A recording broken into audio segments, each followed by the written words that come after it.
श्रीमद वृंदावन स्थान परिचर भो भोजनाच्छादनाद्यैः वस्तु कोटि गुणम श्रुतम सकृतम वासोन्नवासादि भी। तुम्हें एक उपाय बता रहे हैं जिससे तुम्हें जल्दी लाभ मिल जाएगा कि जो वृंदावन वास कर रहे हैं भगवत प्रेमी जन, आप उनकी सहायता कर दो, परिचर्या कर दो, भोजनाच्छादन यदि उनके जल की व्यवस्था, भोजन की व्यवस्था, वस्त्र की व्यवस्था, वास की व्यवस्था, वस्तु कोटि गुणम श्रुतम सुकृतम वासोन्नवासादि भी। वस्त्र है, अन्न है, जल है, व्यवस्था उनके रहने की, तो बोले जो ऐसा करता है तो अन्य जगह से करोड़ गुना बढ़कर उसको यहां लाभ मिलता है। वस्तु कोटि गुणम श्रुतम सुकृतम, सुकृतम माने तो पुण्य। जैसे आप गांव में अपने 50 को भोजन पवावे और फिर संगम प्रयागराज तीर्थ में जाके भोजन, तो बहुत बड़ा अंतर हो गया। फिर काशीपुरी में, द्वारिकापुरी में, अयोध्यापुरी में, मथुरापुरी में, कांचीपुरी में, अवंतिकापुरी में, इनमें पवाएं तो उससे भी बहुत बड़ा अंतर पड़ा, बड़ा लाभ मिलेगा। लेकिन श्रीधाम वृंदावन में यदि वास करने वाले जन हैं, उनको भोजन है, वस्त्र है, उनके वास की व्यवस्था है, तो वस्तु कोटि गुणम श्रुतम सुकृतम वासोन्नवासादिवीर परिचर भोजनाच्छादनाद्यैः, उनकी परिचर्या, उनकी सेवा, भोजन है, जल है, वस्त्र है, आदि आदि जो उनकी वास में सुविधा देता है, बोले करोड़ गुना उसको लाभ हम प्राप्त होता है। वस्तु कोटि गुणम, 1 रुपये का करोड़ रुपया। ये किसको? जो अपनी वस्तु दान करता है। दूसरी बात, जो ये मान के कि प्रिया प्रीतम प्रभु की दी हुई वस्तु प्रभु के जनों में लग रही, तो उसे भगवत प्रेम प्राप्त होता है, उसकी नाम में रुचि हो जाएगी, उसकी प्रिया प्रीतम के ध्यान में रुचि हो जाएगी, उसकी भगवत चर्चा सुनने में रुचि हो जाएगी। वस्तु वही दी, फल 2 हो गए। एक हो गया प्राकृतिक फल, 1 रुपये का 1 करोड़ वापस मिलेगा, और एक हो गया कि वही वस्तु दी और भगवत प्रेम मिलेगा। नाम में प्रीति, धाम में प्रीति, लीला में प्रीति, प्रिया प्रीतम में प्रीति। पर एक अपना मान करके अर्पित करता है कि ये मेरी संपत्ति मैं दान कर रहा हूं, तो उसे करोड़ गुना बढ़कर मिलेगा। और एक तो दियम वस्तु गोविंदम तुभ्यमेव समर्पये, हे प्रभु आपकी दी हुई वस्तु आपको समर्पित कर रहा हूं, इससे उसे भगवत आराधना में रुचि प्रकट हो जाएगी, जो अत्यंत दुर्लभ बात है। यदि वो वृंदावन वास नहीं करता और वो वृंदावन वास की व्यवस्था करता है, वृंदावन वासियों की जो विरक्त भाव से वास कर रहे हैं, जिनके जीवन का उद्देश्य प्रिया प्रीतम है, उनके वास की व्यवस्था में कुछ सहयोग करता है, तो बोले तीर्थे वासी तुम स्वयं ही तरति दो सा यत तारेत, उसको डबल लाभ मिलता है। क्या? वो स्वयं तरता है, अपने परिवार को भी तार देता है। वृंदावन वास नहीं हो पा रहा तो भी उसे वास करने वाले से बढ़कर लाभ मिल रहा है, क्योंकि वास करने वालों की व्यवस्था कर रहा है वो। पर देखो 2 प्रकार का लाभ होता है, एक होता है लौकिक लाभ, एक होता है पारलौकिक लाभ। यदि आपने पारलौकिक लाभ का संकल्प करके संतों की सेवा शुरू की है, तो खेल कुछ और होगा जिसे तुम पहले समझ लो, और अगर लौकिक लाभ के लिए शुरू किया है तो खेल कुछ और होगा, उसको पहले समझ लो। एक पूज्यपाद उड़िया बाबा जी के निज जन हमें 25 वर्ष पहले मिले थे, महाराष्ट्र के थे वो, बाबा से संबंध रखते थे, परिक्रमा में मिले, बड़ा आनंद मिला क्योंकि अपने प्राण प्रिय बाबा के जन थे। तो उन्होंने घटना सुनाई चलते चलते, पानी घाट से लेकर चामुंडा मोड़ तक चर्चा ये चली थी। तो उनका बड़ा दिव्य धाम है, यहां के वासियों की सेवा का बड़ा दिव्य फल है। वो प्रसंग वशात याद आ रही, सत्संग में 1-2 बार सुनाया, पकड़ पाओगे तो याद आ जाएगा। तो एक बड़े धनी मानी दिल्ली के जन थे, घटना थी, फैक्ट्रियां थी, खूब धन, अकेला लड़का सब।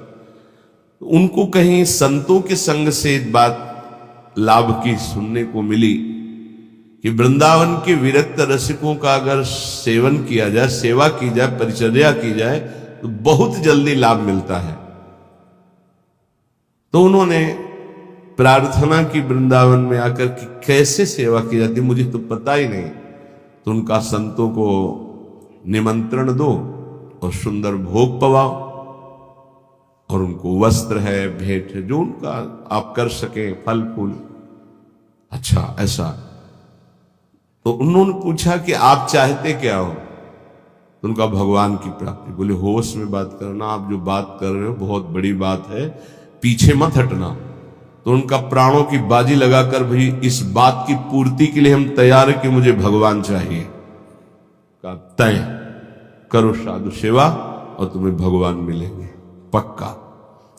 अब वो वृंदावन के प्रेमी जनों की सेवा करते, 100-500 संतों को निमंत्रण देते, सब पवाते।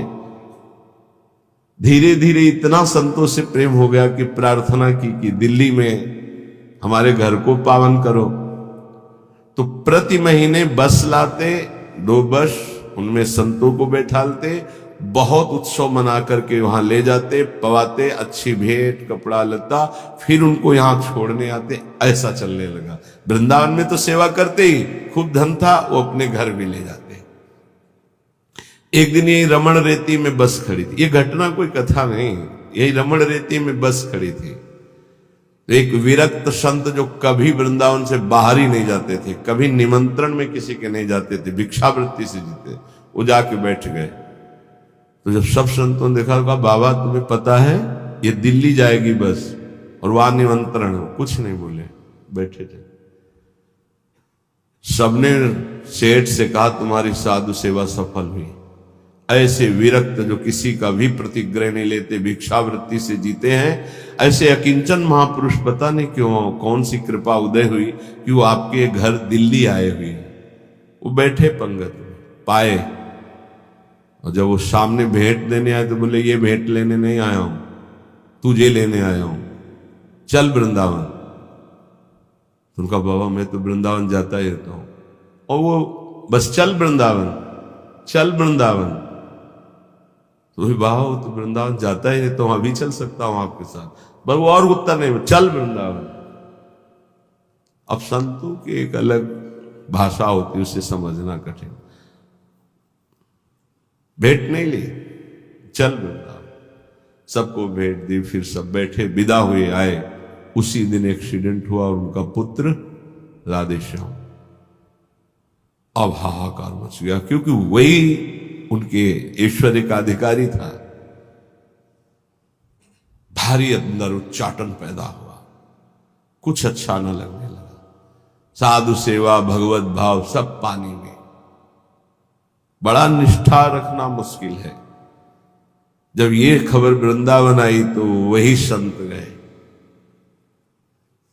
जो हमें चर्चा सुना रहे थे, और जाकर उनसे कहा कि ए भाई, वो ऐसे नहीं आए थे, वो जो विरक्त आए थे, वो आपको भगवान की प्राप्ति कराने आए थे। चलो वृंदावन, आप अश्रद्धा मत करो, ये आपके लिए बहुत बड़ा योग बना है, तुम्हारा पुत्र भगवत प्राप्त हो गया है। शरीर पर वो पूर्व प्रारब्ध कर्म के अनुसार एक्सीडेंट से छूटा, पर वो भगवत प्राप्त हुआ। शरीर का हेतु जो छूटने का होता है बड़े बड़े महापुरुषों को होता है। जैसे पूज्य बक्सर वाले मामा जी, बड़े महापुरुष, भगवत कीर्तन होते हुए जा रहा था और एकदम एक्सीडेंट हुआ और बोले राधा, बरसाने से दर्शन करके जा रहे थे कहीं भगवत संगोष्ठी में, शरीर पूरा।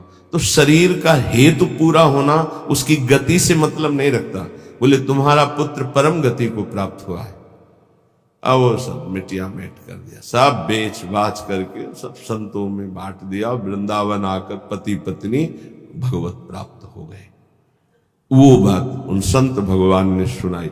ये कब होता है? डरना मत, मुझे भगवान चाहिए, मुझे भगवान चाहिए। क्यों? ये भगवान चाहने वालों के साथ ऐसा क्यों होता है? क्योंकि ये भगवान ही सब रूपों में है। वो कहते हैं मेरे इन रूपों को तो तुम्हें पसंद, आओ मेरे सच्चिदानंद रूप में आओ। तो सबकी ममता ताग बटोरी तुम नहीं कर सकते, वो बटोर लेते, आओ मेरे सिवा रह नहीं गया कोई। ये कृपा होती है। हे युधिष्ठिर,